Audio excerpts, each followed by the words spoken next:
She sat on a plastic chair in her own lobby for 6 hours. Nobody offered her water. Nobody offered her a seat with cushions. The receptionist looked at her shoes. But every single person walking past her that day was paid because of her signature.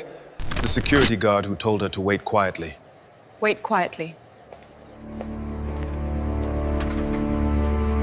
The manager who rolled his eyes at her.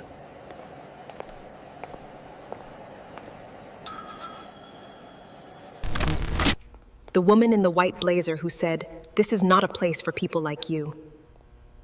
All of them. And by tonight, they were all going to know her name. She sat on a plastic chair in her own lobby for 6 hours. Nobody offered her water. Nobody offered her a seat with cushions. The receptionist looked at her shoes and decided she didn't matter. But every single person walking past her that day was paid because of her signature. The security guard who told her to wait quietly. The manager who rolled his eyes at her. The woman in the white blazer who said, "This is not a place for people like you." All of them. Every paycheck. Every bonus. Every Christmas gift from the company.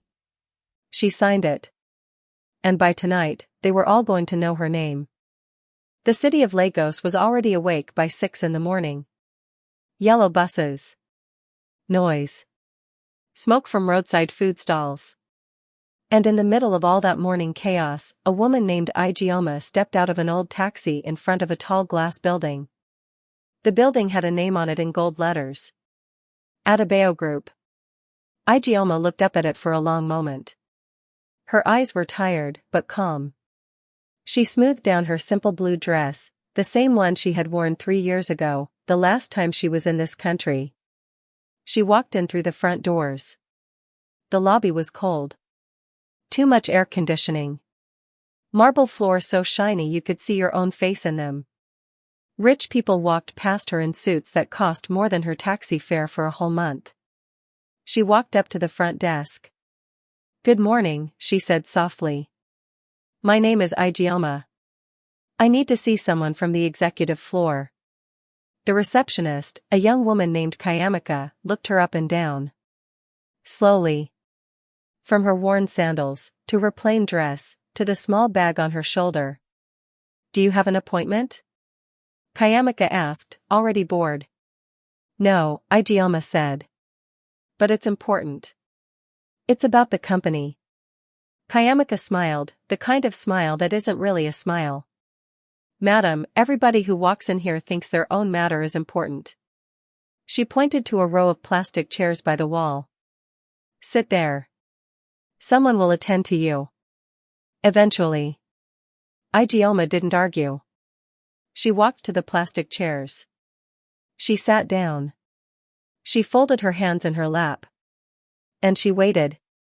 An hour passed. 2 hours passed.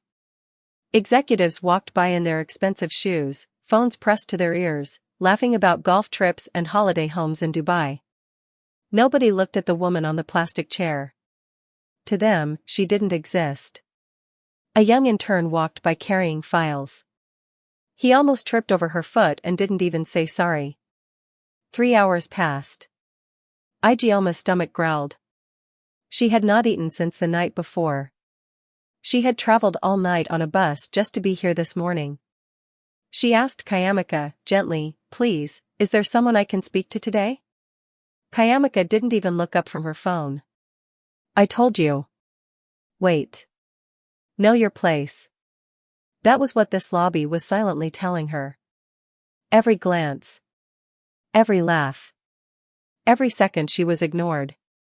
4 hours passed. A group of women in designer blazers walked by, perfume trailing behind them like smoke. One of them, a sharp-eyed woman named Folake, looked at Ijeoma and whispered to her friend, but loud enough for Ijeoma to hear. "This is not a place for people like her. Somebody should tell her to try the NGO down the road. They give out free rice on Fridays." The other women laughed. Igioma's chest tightened. Her eyes stung. But she did not cry. She had learned, a long time ago, that tears in front of cruel people are wasted tears. She simply looked down at her hands and whispered to herself the words her mother used to say. Igioma, hold your peace. Peace protects your dignity when people try to take it. 5 hours passed. 6 hours passed. The sun outside had moved from one side of the building to the other. Igioma had watched its shadow crawl slowly across the marble floor, like a clock she couldn't control. Finally, at almost 5 in the evening, Kayamika sighed loudly and said, "Fine. Come. Let me see if anybody upstairs has time for you." Igioma stood up. Her legs were stiff. Her stomach was empty. But her back was straight. She followed Kayamika toward the elevator. Neither of them knew, not Kayamika, not Folake, not a single soul in that glass building, that the woman they had ignored all day was the reason every single one of their salaries landed in their bank accounts every month. She was Igioma Adebayo, majority shareholder. The daughter the old founder had sent away, and quietly, secretly, brought back into full ownership. While Igioma waited in that lobby, one person did something different. His name was Tund. He drove one of the company's delivery vans, and he had come in that afternoon to drop off documents for the mailroom. He was not important, at least not to the people who worked in suits. He wore a simple uniform. Grease sometimes stained his hands from fixing the van himself when it broke down, because the company was slow to approve repair costs. He saw Igioma sitting alone for hours. Nobody bringing her water. Nobody being kind. So around hour 3, he did something small. He walked over, holding a bottle of cold water he had bought from a vendor outside. "Ma," he said gently, "you have been sitting here a long time. Please, take this." Igioma looked up, surprised. Nobody had spoken to her with kindness all day. "Thank you," she said softly, taking the water. "You didn't have to." Tund shrugged, a small smile on his tired face. Everybody deserves kindness. Even in a place like this. He sat on the chair next to her for a few minutes, on his short break. "You are here for a meeting?" he asked. "Something like that," Igioma said. She didn't explain more. She had learned not to explain herself to people who hadn't earned her trust yet. But something about Tund's eyes, steady, honest, without any hunger for status, made her feel safe. "They can be hard here," Tund said quietly. "The people upstairs. They forget that the people at the bottom are the ones holding the building up." Igioma looked at him carefully. "You sound like someone who has thought about this a lot." "I have," he said. "I used to have more. A long time ago. Things changed. Now I drive a van and I try to remember who I really am, even when people look at me like I am nothing." There was a quiet pain behind his words. Igioma recognized it, because she carried the very same pain. "What is your name?" she asked. "Tund," he said. "Tund Bello." Something flickered behind Igioma's eyes when she heard the name Bello, a name connected to old family history, one she wasn't ready to think about yet. But she said nothing. "Thank you, Tund," she said instead. "For seeing me today." Nobody else did.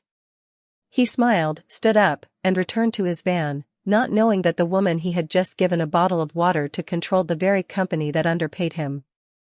That small kindness stayed with Igioma the rest of the day.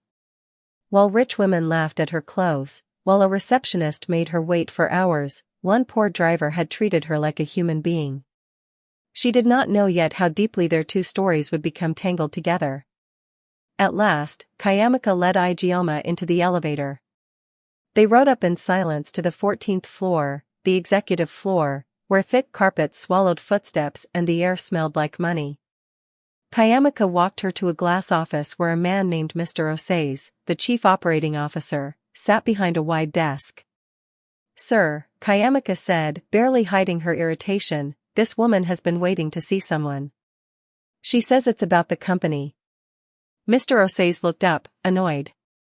He glanced at Igioma's simple dress and worn sandals and sighed. What is this regarding? He asked, not even offering her a seat. I need to speak with the board, Igioma said calmly.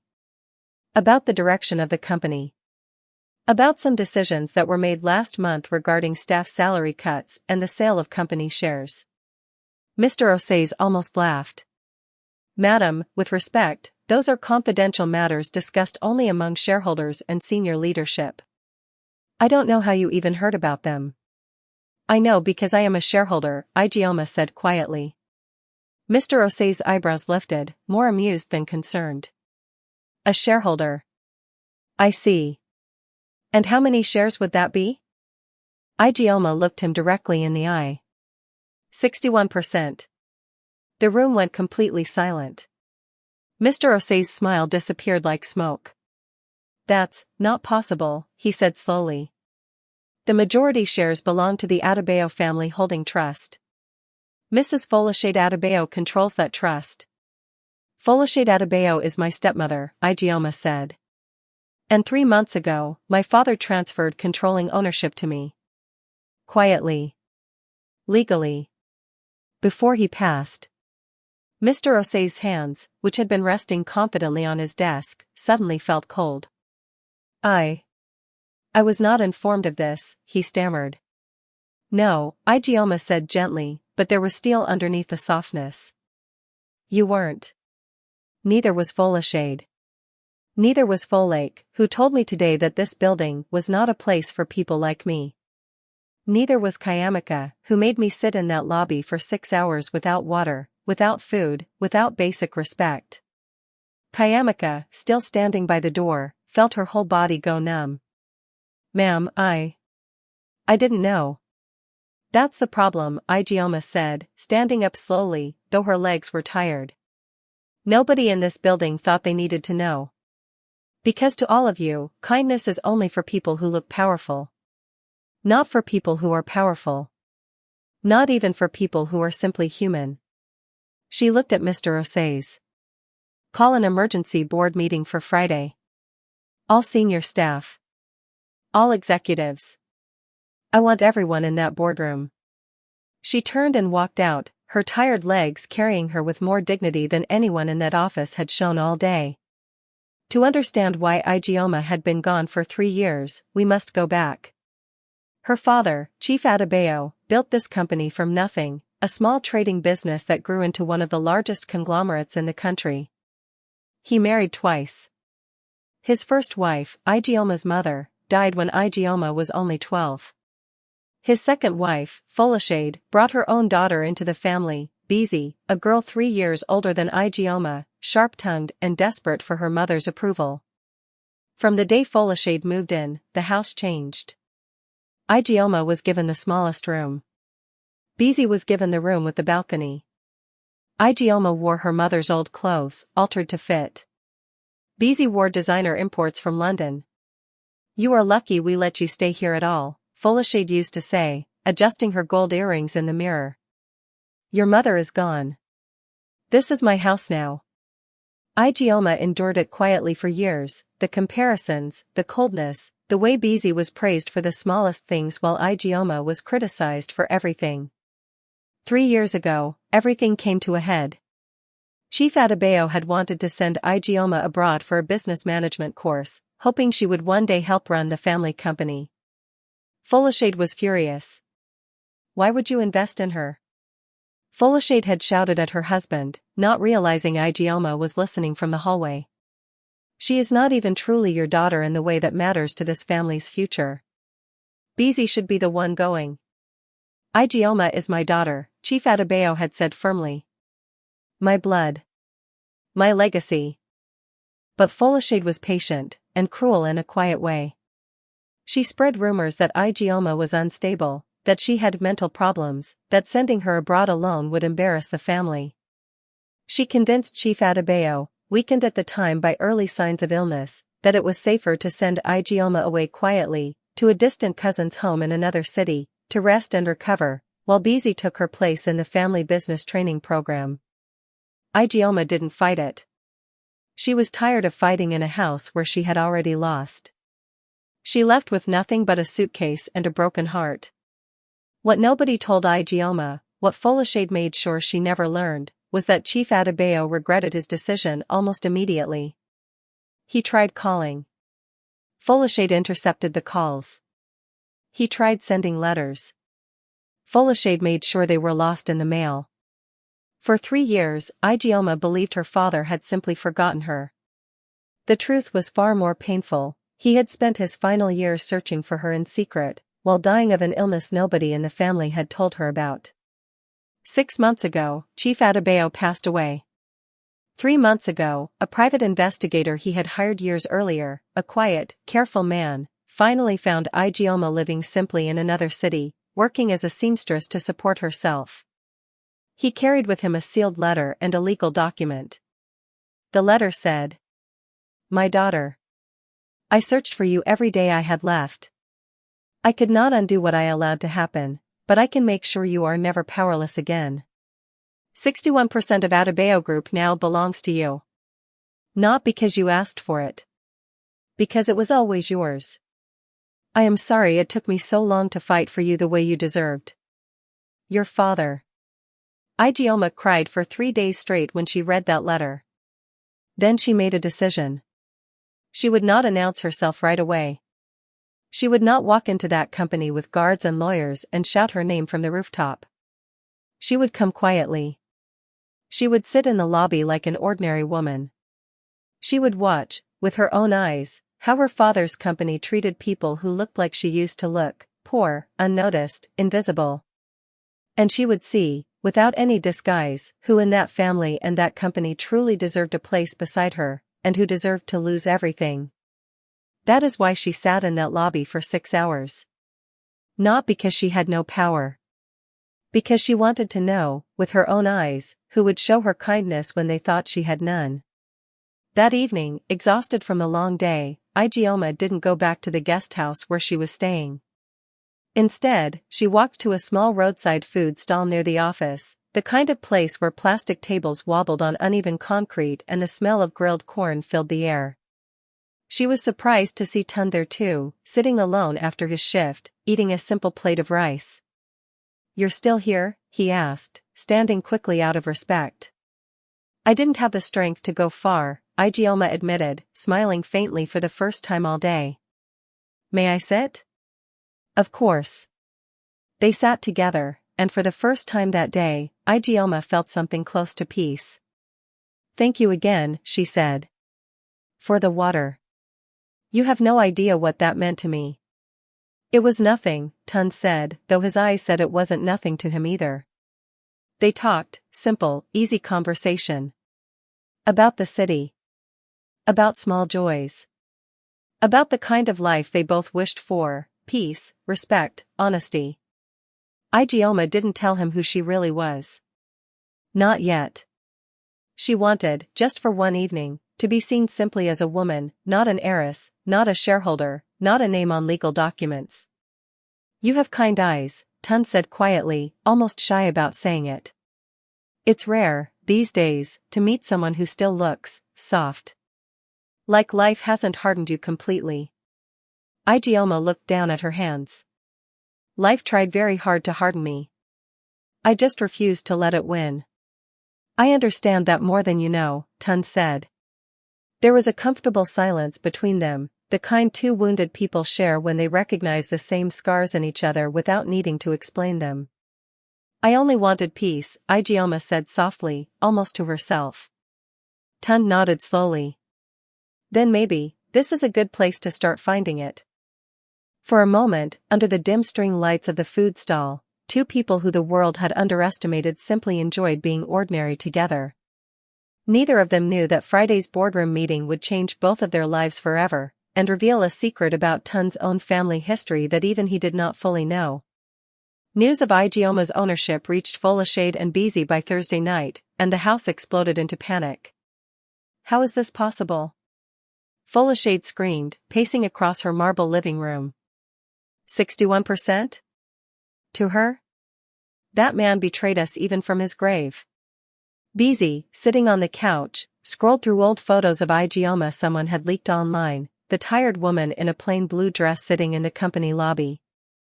She looks pathetic, Beezy sneered. Like a beggar. And this is supposed to be the majority shareholder? Don't underestimate her, Folashade snapped, though fear cracked through her confidence. Your father clearly trusted her enough to hand her everything.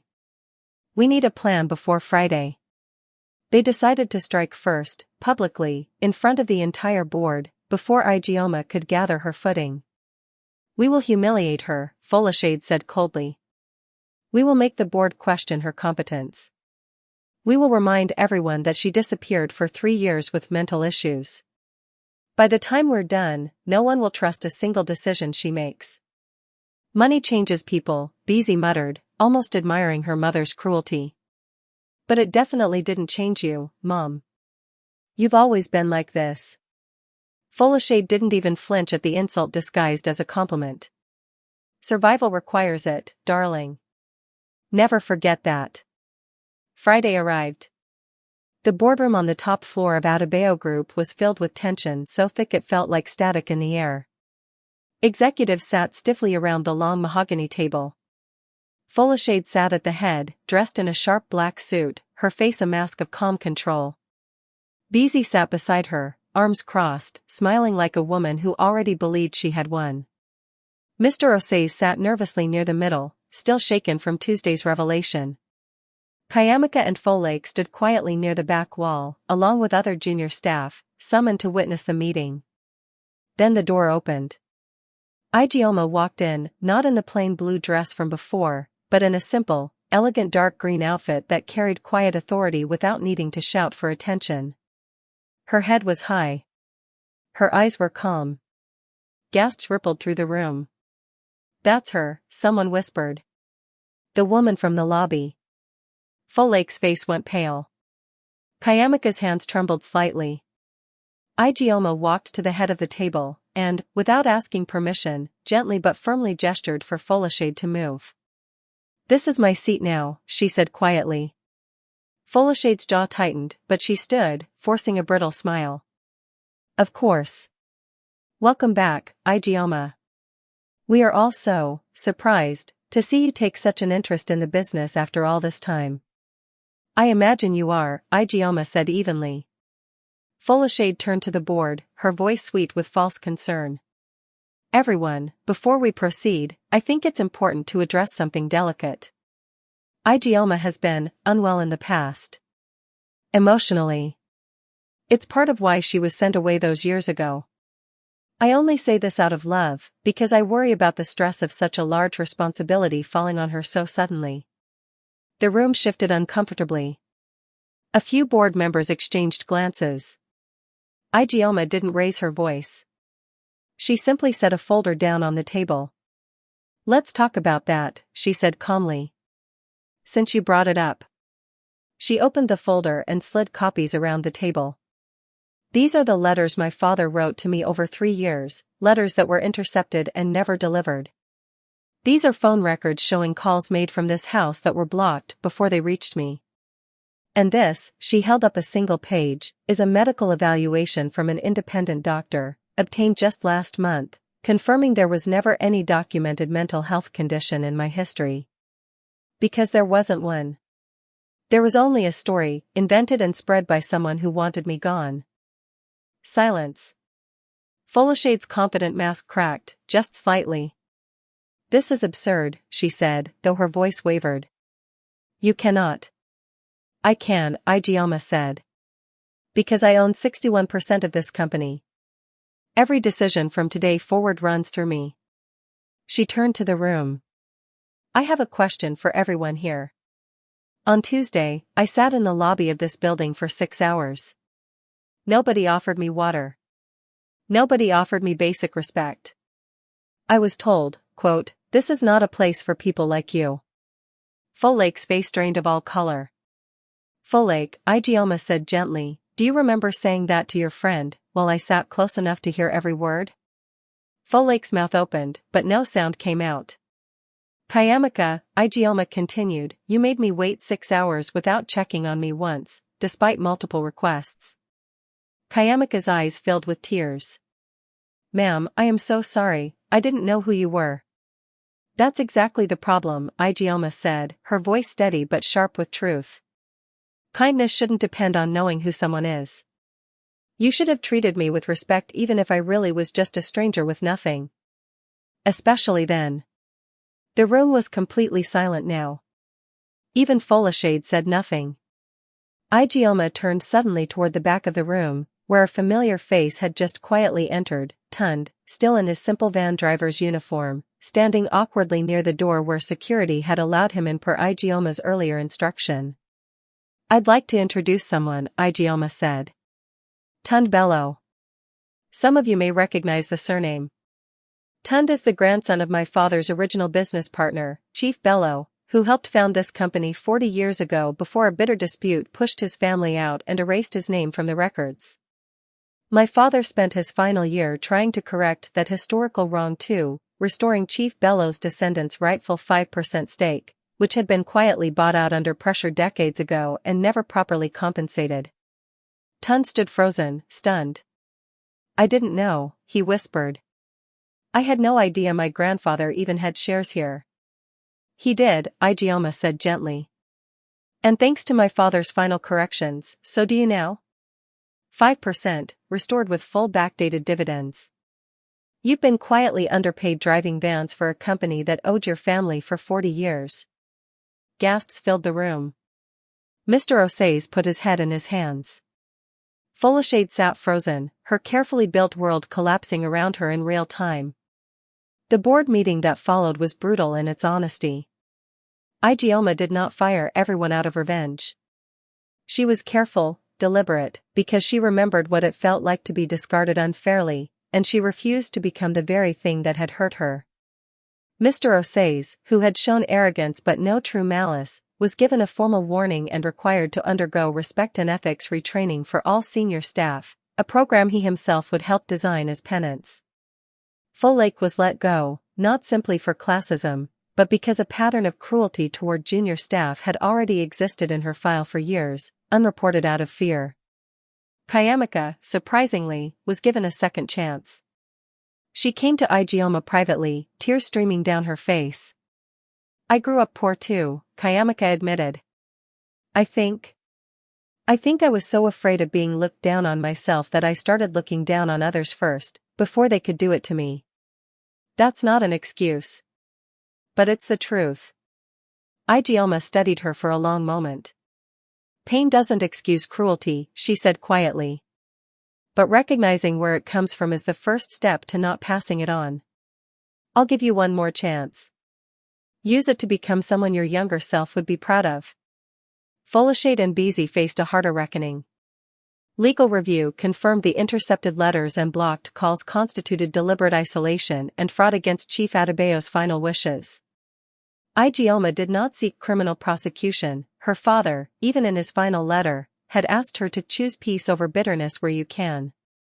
But she did remove Folashade entirely from any company role or trust position, and reallocated the family estate according to her father's true, uncorrupted will. "You threw me away," Ijeoma told Folashade quietly, in a private meeting after the board session, "and you nearly succeeded in making sure I never came back. But you didn't destroy me. You only delayed me." Folashade, for the first time in years, had nothing cruel left to say. Beezy, unexpectedly, was the one who cried. "I was jealous of you," she admitted, voice breaking. "My whole life, my mother made sure I believed being better than you was the only way to be loved. I don't even know who I am without that competition." Ijeoma looked at her stepsister for a long moment, not with warmth, not yet, but not without a flicker of understanding either. "That's something you'll have to discover," Ijeoma said. "Nobody can hand it to you. Not money. Not status. Only you can find it." In the weeks that followed, Ijeoma restructured much of the company, better wages for junior staff, a permanent water station and seating with dignity in every lobby, and a company-wide policy: every employee, regardless of title, was to be treated with baseline respect, enforced from the very top down. She and Tund grew closer, slowly, the way real trust is built, not through grand gestures, but through small honest moments. He remained humble even after learning about his restored shares, insisting on continuing to work, at least for a while, so I remember what matters. One evening, sitting together on a quiet balcony overlooking the city lights, Tund finally asked her the question that had been sitting between them for weeks. "Why didn't you tell me who you were? That first day?" Ijeoma smiled softly. "Because for the first time in years, someone was kind to me without knowing what it could get them. I wanted to hold on to that a little longer before the world found out and changed how people looked at me again." Tund reached for her hand. "It won't change how I look at you. I already know who you are. The woman who thanked a stranger for a bottle of water like it was the kindest thing anyone had ever done for her." "It was," Ijeoma whispered, her eyes glistening. "You have no idea how much that mattered." There was a peaceful silence between them, filled with everything unspoken: respect, safety, the quiet beginning of real love, built on the one thing money can never buy, being seen for who you truly are, before anyone knew what you were worth. They made her wait in her own lobby, thinking she had nothing to offer. But the woman on that plastic chair held every one of their futures in her hands, and chose, in the end, to build something kinder than the world that had once thrown her away. She signed every paycheck in that building. But the only signature that ever truly mattered to her was the one on her father's last letter, calling her his daughter.